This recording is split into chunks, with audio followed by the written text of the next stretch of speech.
If you don't like watching your money lose value every year, but you still want to grow and protect your wealth like the top 1%, do this.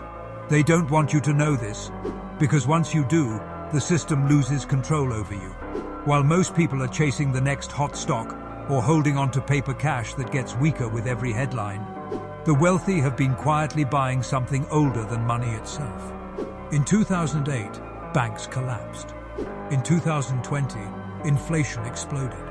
But what held its ground and even climbed? Gold, silver.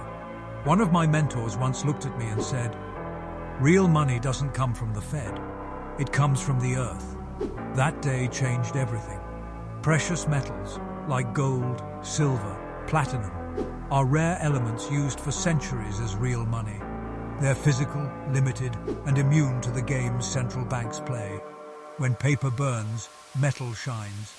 This is what the wealthy are doing secretly. Now you know. Follow for more. Your future self will thank you.